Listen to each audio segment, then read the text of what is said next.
The beta you guys have all been waiting for is finally here. Well, it's actually already gone for PS4, but at least Xbox One and PC betas are coming out. I'm talking about Black Ops 3. What's up, guys? This is the Mapped Out Gamer here, and I just wanted to throw my 2 cents about this whole guns up philosophy. More in particular, how is it actually going to affect map design and map flow? Let's play some Call of Duty Black Ops 3 beta.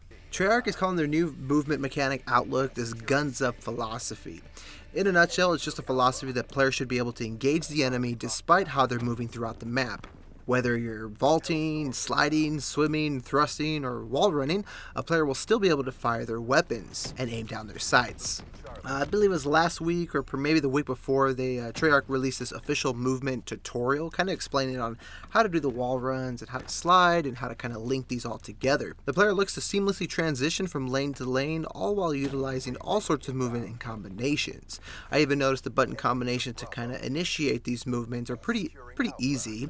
You know, this leads me to believe that the abilities won't be too difficult to learn, and the learning curve is going to be pretty simple. Treyarch has actually had a lot of games, to kind of research and look at in order to get these mechanics fine-tuned just right. So there's really no room for error here. I'm sure they had to study the movement mechanics in Advanced Warfare, Titanfall, and probably even Halo to really see where these games got things right and where they didn't. Of course, where they didn't, that's where Treyarch would come in and improve upon those areas. So what are some areas where this guns up philosophy is going to affect map design or map flow?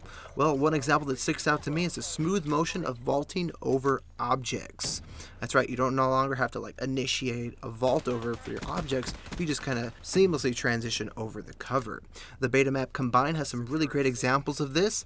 The guns up philosophy gives map designers more freedom in creating lanes with plenty of cover, but it still allows the player to maneuver over those cover objects more freely and as they so choose. I can't even count how many times, in Advanced Warfare, I'd be traveling topside, on a building and walk over one of those windows, that are kind of on the floor, and then this little automatic vaulting animation kind of gets initiated on its own. It's really annoying. You don't really notice it as much, when people are boosting everywhere, but when it does happen, it's really annoying.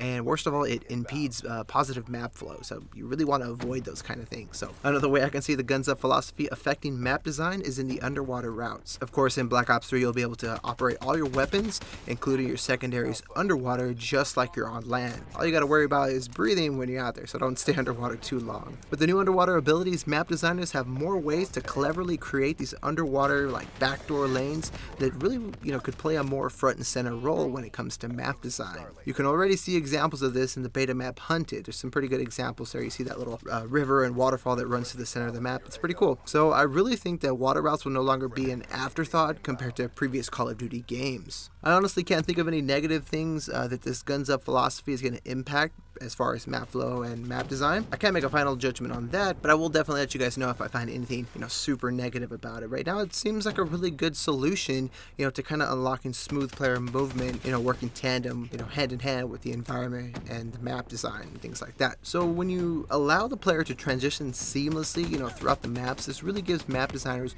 more freedom during the creative process. This is fantastic. More options for the map designers equals more fun and more options for the gamer in the end result. With all that said, I'm still staying optimistic for Black Ops 3, regarding the multiplayer maps. I'm anxious to see what kind of maps come out and how this guns up philosophy is going to affect them. Let me know what you guys think about the guns up philosophy. Do you like it? Do you not? Any questions, feel free to hit me up on Twitter at MappedOutGamer or leave a comment below. Thanks.